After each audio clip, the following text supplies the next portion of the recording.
Okay, let's go ahead and get started. Hello, everyone. This is Drew Amoroso again, and thank you for joining us for today for this week's edition of 11 at 11. I appreciate you being here, and congratulations to you for, again, taking some time out of your busy week to work on yourself. This week, I want to talk about something that can really impede our ability to enjoy our workday and get our most important, impactful work done in a day, and that's equating stress with productivity. Before we get started, one quick note. I am in rural Pennsylvania today, which means that the internet service here is a little bit spotty. So I apologize about that. If for some reason we happen to get disconnected, please go ahead and stay on the line and I'll jump back in as soon as we can. So again, since we're still in the early stages of kicking off this series, I want to take 30 seconds to explain what the purpose of this series is. So we spend at least a third or more of every day at work. So it makes a lot of sense for us to invest in understanding how we can improve the way that we move through a workday. And that includes our workday mindset, how we manage our emotions and our energy, how we take care of ourselves throughout a day, how to build an efficient, effective day, how to manage relationships with people we work with, and the list goes on and on. And because we spend so much time at work, understanding what gets in our way and how to take action so that we can make positive changes has to be an incredibly high priority for us. So it turns out that if we want to make impactful changes that will stick, the best way to do it is to focus on small incremental changes. When we focus on incremental change over time, our brains are much more receptive to those small changes, and that makes developing new routines easier for us, and it helps us build positive momentum. So this series is really designed to get you focused each week on one thing you can do that will help you improve your workday. You have a lot of things that are competing for your time each day. So every episode that you dial into, we're going to shoot to finish in around 11 minutes.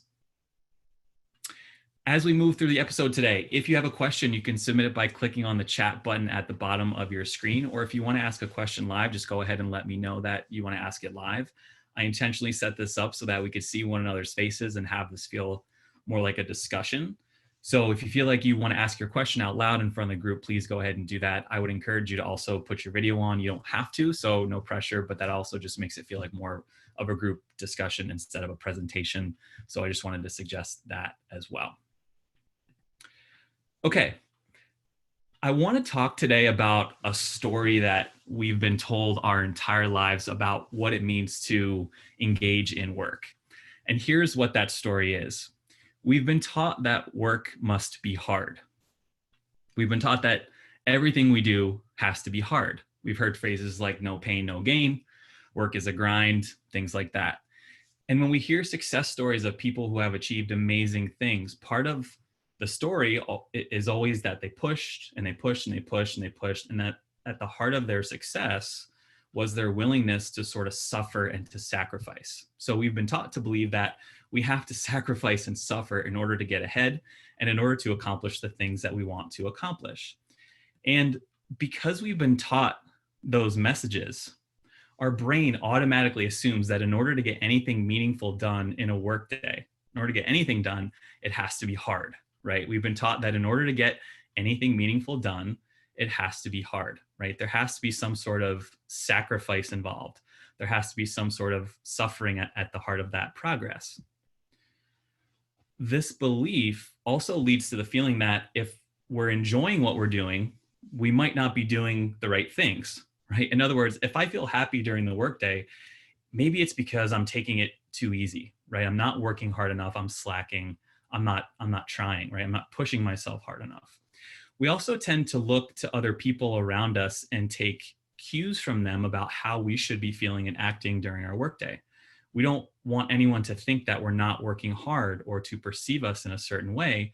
So we can sometimes tailor how we feel based on what we observe about other people. So if everyone around us is complaining about how hard their day is, or if they're, bragging about how exhausted they are from working long hours and putting in extra time, or if we see them, overworking themselves, we see that as a reflection on us and what we should be doing, right? We see that exhaustedness and we think, should I be exhausted? I'm not exhausted. Should I be? Am I working hard enough? Could I be doing more?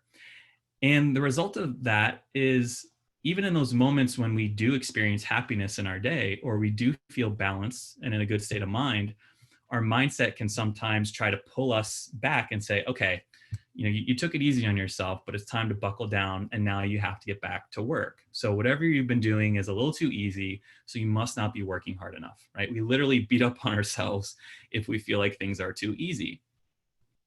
Here's another thing that causes us stress. We get too preoccupied and focused on time management, and we lose sight of the purpose of time management, which is to get meaningful things done, right? So when we focus too much on time management, we start to gain this belief that we need to account for every single moment of our day, right? We can't waste any of it. All of it has to be accounted for, and all of it has to be spent doing hard work. So we apply this pressure to ourselves to make every single minute matter. And when we feel like we aren't managing our time well enough, or when a project goes over budget, right, or when a new project enters our day and messes up our plans, we start to feel even more stress, and we start to beat up on ourselves for not following those plans. So this narrative that work has to be hard can really be a controlling and predominant thought throughout the day that sort of lurks under the surface without us even knowing it. But I want you to consider this. What if making progress on important projects didn't have to be hard all the time, right? What if we approached our day-to-day work in a different way? What if we started to believe that in order to accomplish big things and make big changes, it didn't always have to be painful, right? In other words, what if we stopped equating stress with productivity? Now, before I move on, I want to make just one really important distinction here. I do believe that some uncomfortability is a good thing in a workday, to the extent that that stress or uncomfortability is giving us an opportunity to grow, or is presenting us with a situation where we can learn and build upon our capabilities and our abilities. So uncomfortability throughout a workday can be beneficial because it's necessary in order to keep growing as a professional, and it also can help us to focus our work. But stress becomes toxic when we need it as fuel, or when we use it as a marker to determine whether we're working hard enough, right? Uncomfortability or stress should not be the defining characteristic of your workday. It shouldn't be the primary thing that compels you to move forward. What should be compelling you to move forward is that positive feeling, right? That you're making progress or that you're doing good work. You should be deriving that motivation from a place of strength and confidence, not from a place of being scared or overworked or being fearful. When we're stressed, though, we put the majority of our good energy toward managing that destructive emotional state that being stressed has put us in the first place. Right? When we're stressed, instead of focusing on our work, our mindset keeps shifting toward worrying about the future, right? Things like, what if I'm not doing this right? What's my boss or my client going to think about me? What if I'm not moving fast enough, right? You need to move faster.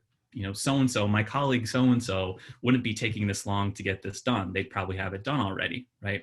What if I'm not good enough to do this, right? And we have these emotions sort of swirling around, and we use all of our good energy on managing these limiting thoughts, when in reality that energy should be going towards using our abilities and our talent to do great work.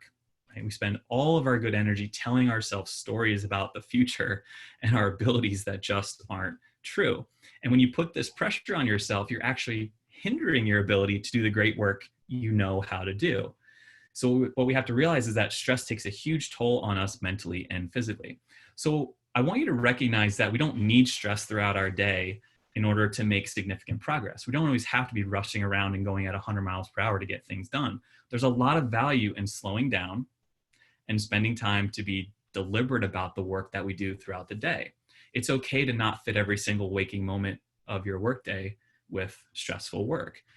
Here's the real value of this. When you strip the unnecessary stress away from your work, then you're able to access what I call your zone of genius, right? Your zone of genius is that place that you enter when you're getting things done and it feels effortless, right? You feel energized by your work and not depleted by it. You feel like you're in a state of flow where time sort of just flies by because you're concentrating on doing good work and not your emotions related to that work. So if you're someone who's experiencing a lot of stress in your day or putting a lot of pressure on yourself throughout the day, how do we start to move away from equating stress with productivity throughout your workday? So I want to give you a sort of a 4 steps here to think about. Step one is identify some workday checkpoints. So the first step is just really about helping yourself become aware of when you're equating stress with productivity. You can't make any changes to your mindset unless you first have the presence of mind, right, to notice that it's happening. So what I'd suggest you do is set up a couple of checkpoints throughout the day. I'd start by identifying maybe 2 or 3 times a day where you want to check in with yourself on how you're doing. So maybe 10 o'clock, 1 o'clock, 3 o'clock to start, just as an example. Step two is to take a self-inventory. And what I mean by that is question, am I feeling stressed? And if I am, what is at the source of that stress? So this is the hard part because I want you to be real with yourself about why you're feeling this way, right? So here's what I want you to practice, or here's where I want you to practice what I mentioned a little bit earlier. Being aware of stories that you're telling yourself about how fast you should be moving, what other people are going to think about your work, whether you know how to do it the right way, etc. These stories are often at the root of us experiencing the stress. So we want to identify them and then call them out by name. So I want you to write down the source of the stress or the story that you're telling yourself about the stress. So as an example, let's say the story you're telling yourself is that you're not moving fast enough, right?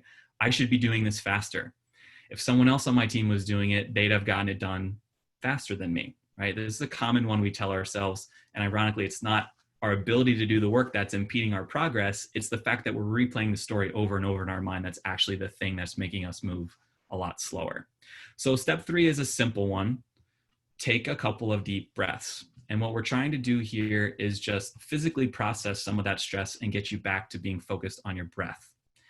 I don't know about you, but if I'm not careful, I can actually go for hours throughout the day with a very tight chest and realize that I haven't taken a deep breath in a couple of hours, right? I've been in this paralyzed state. So just taking a couple of deep breaths will help to physically move that stress along. And then the final step is step 4. And I want you to consider how to redirect your energy. So what I'd like you to do is practice letting go of the source of that stress. And I want you to practice redirecting your energy back towards the work itself. So sometimes when I do this, I like to imagine that there's this layer of stress around me that is literally just being peeled off. So I want you to come up with a visual for yourself that involves sort of stripping back this layer of stress so that you're letting your zone of genius come out. So just envision that stress being peeled back and you're taking that energy and redirecting it back toward whatever project or task it is that you're working on. What we're trying to do here is get rid of that story that is causing the stress itself. So in this case, your belief that you're not moving fast enough, we're stripping that away and redirecting that energy back towards the project. Eventually what happens over time is that we end up catching ourselves telling these stories that cause us that stress and they have no basis in fact whatsoever, right? So if you practice this a couple of times a day, you're not only going to become good at catching yourself doing it, but you start to replace that stress with a new thought that suits you better.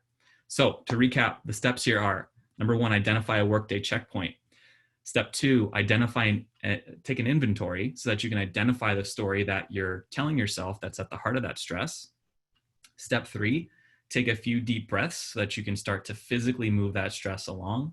And then step 4, redirect that energy away from the story by letting go of the source of the stress so you can access your zone of genius. Okay, I will take some time taking questions if there are any at this point. Anything related to this process, some of the challenges that might come up as you're looking to redirect some of your stress towards something that's a little bit more productive, anything in that vein.